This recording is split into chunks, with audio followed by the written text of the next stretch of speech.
మన క్లినిక్‌కి ఒకప్పుడొచ్చే అమ్మాయి బాగానే బొద్దుగా, లావుగా ఉండేది. పీసీఓడీ, థైరాయిడ్ ఈ అన్నిటి స్కాన్స్ చేసి అకార్డింగ్‌లీ బ్లడ్ టెస్ట్ కూడా చేసి వారికి తగిన ట్రీట్మెంట్ ఇచ్చాం. అయితే బాడీ పాజిటివిటీ గురించి ఆ అమ్మాయి మాట్లాడేది. వినడానికి చాలా బావుండేది. నన్నెవరు జడ్జ్ చేయొద్దు అనే డైలాగ్ ఎప్పటికప్పుడు ఆ అమ్మాయి సెంటెన్స్ మధ్యలో నన్ను మీరెలా జడ్జ్ చేస్తారు? లావుగా ఉన్నట్టు మీరెలా జడ్జ్ చేస్తారు? అనే క్వెషన్ తరచుగా అడుగుతూ ఉండేది. నాకెక్కడో తన హెల్త్ గురించిన కన్సర్న్ మనసులో ఉండేది గనక ఖచ్చితంగా నేను ప్రతిసారి ఫిట్‌నెస్ గురించి మాట్లాడేదాన్ని. It's not about weight loss మా, ఫిట్‌నెస్ కోసమైనా మీరు జిమ్ జాయిన్ అవ్వాలి అని చెప్తుండేదాన్ని. లేటర్ ఆన్ ఆవిడ కాస్త వెయిట్ తగ్గారు అండ్ మంచి న్యూట్రిషన్ తీసుకున్నారు. హార్మోనల్ ఇష్యూస్‌ని తగ్గించుకున్నారు. ఇదంతా బానే జరిగింది. హార్మోనల్ ఇష్యూస్ వల్ల ఎంతకీ లావు తగ్గట్లేదు, జెన్యూన్‌గా తగ్గట్లేదు మనం కష్టపడ్డా కూడా వెయిట్ తగ్గట్లేదు అన్నప్పుడు సెల్ఫ్ యాక్సెప్టెన్స్, బాడీ పాజిటివిటీ గురించి మాట్లాడడంలో ఒక అర్థం ఉంది. బట్ హెల్త్‌ని నెగ్లెక్ట్ చేస్తూ దీంట్లో కొన్ని నెగెటివ్ ఆస్పెక్ట్స్ కూడా ఉన్నాయి. అవి మనం ఇప్పుడు డిస్కస్ చేద్దాం. హెల్త్ రిస్క్స్‌ని ఓవర్‌లుక్ చేస్తున్నారేమో గమనించుకోవాలి. మనలో కూడా చాలామంది ఇలాగే ఉంటారు. వెర్రిగా వాదించే వాళ్ళు కూడా ఉన్నారు. ఏంటి ఇప్పుడు నేను లావుగున్నానని అంటున్నారా? నన్ను జడ్జ్ చేస్తున్నారా? అని మనస్తాపం చెందేవాళ్ళు కూడా ఉన్నారు. అటువంటి వారికి పాజిటివ్ ఆస్పెక్ట్స్ కూడా నేను మాట్లాడతాను. కాకపోతే ముందు నెగెటివ్ ఆస్పెక్ట్స్ మనం మాట్లాడుకోవాలి. ఈ బాడీ పాజిటివిటీ గురించి మాట్లాడడం మంచిదే కానీ, ఎక్కడో మనం హెల్త్ రిస్క్స్‌ని నెగ్లెక్ట్ చేస్తున్నామేమో.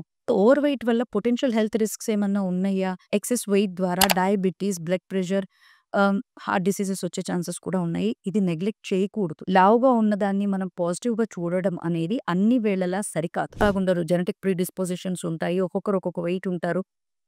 వారి లైఫ్ స్టైల్ వల్ల, వారి ఫ్యామిలీ హిస్టరీ వల్ల, ఎన్నో రకాల ప్రాబ్లమ్స్ వల్ల ఈ ఫ్యాట్‌ని ఒక పట్టాన వదిలించుకోలేక ఒబీస్‌గా ఉండిపోతూ ఉంటారు. కానీ జడ్జ్ చేస్తున్నారా అనగానే ఇంకెవరు మనకి సలహాలివ్వడం గూడా మానేస్తారు. బాడీ పాజిటివిటీ గురించి మాట్లాడడం is not a licence to be unhealthy. ఇది గమనించాలి. టైమ్ కాని టైమ్‌లో తింటాను. టైమ్ కాని టైమ్‌కి నేను పడుకుంటాను. ప్రతిరోజు ఈవినింగ్ నాకు బిర్యానీస్ కావాలి. అర్ధరాత్రి ఆకలైతే నేను ఆర్డర్స్ పెట్టుకొని తింటాను. ఫ్రిడ్జ్ ఓపెన్ చేసి నాకిష్టమైనవి తింటాను అంటే అది మాత్రం కరెక్ట్ కాదు. అటువంటి వాళ్ళకి బాడీ పాజిటివిటీ గురించి, ఫ్యాట్ యాక్సెప్టెన్స్ గురించి మాట్లాడడానికి అర్హత లేదు. కొన్ని రకాల డిప్రెషన్స్‌లో కూడా అమితంగా తినే అలవాటు ఉంటది కొంతమందికి. అసలది మనకుందనే విషయం కూడా మనకు ఒక్కొక్కసారి తెలీదు. కొన్ని డిస్కస్ చేయాల్సిన అవసరం ఉంది.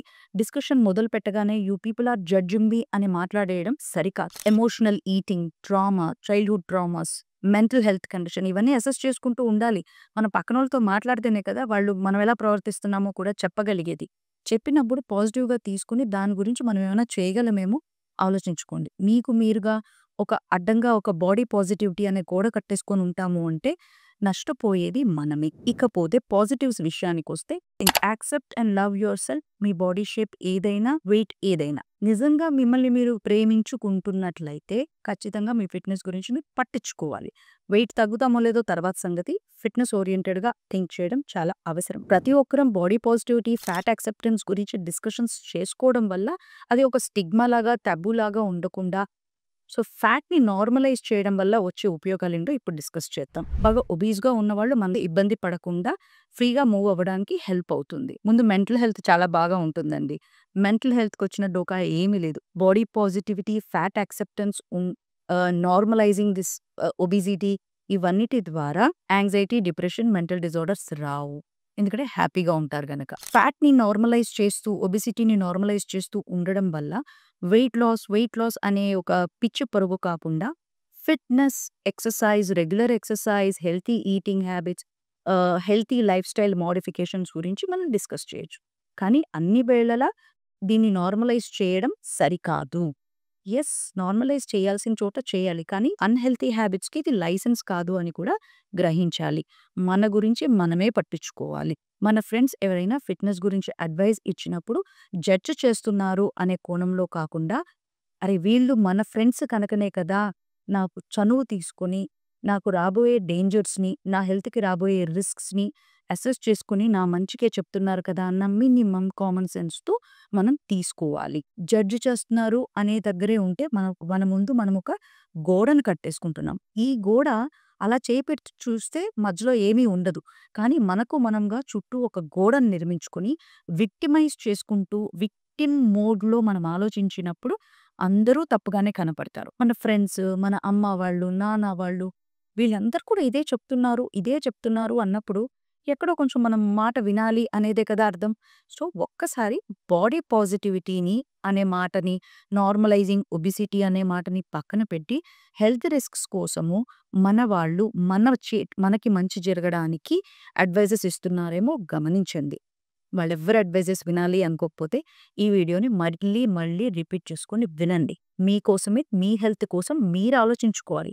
అలాంటి పక్కవాళ్ళు కూడా మనకు చెప్తున్నారు అంటే, వాళ్ళకి మన పట్ల శ్రద్ధ ఉంది. వాళ్ళు మనవాళ్ళు అని గుర్తించాలి. సరే ఇదంతా ఎందుకు చెప్తున్నాం ఇప్పుడు అంటే, మన క్రౌన్స్ ఎస్థెటిక్ సొల్యూషన్స్‌లో ప్లాస్టిక్ సర్జరీస్ ఉన్నాయని మీకు తెలుసు కదా!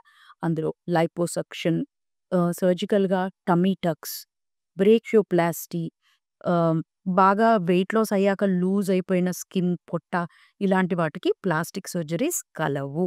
అలాగే ఒక్కొక్కసారి బాగా లావైపోయిన వాళ్ళలో విమెన్‌లో బ్రెస్ట్ కూడా సైజ్ ఎక్కువగా పెరిగిపోతూ ఉంటుంది.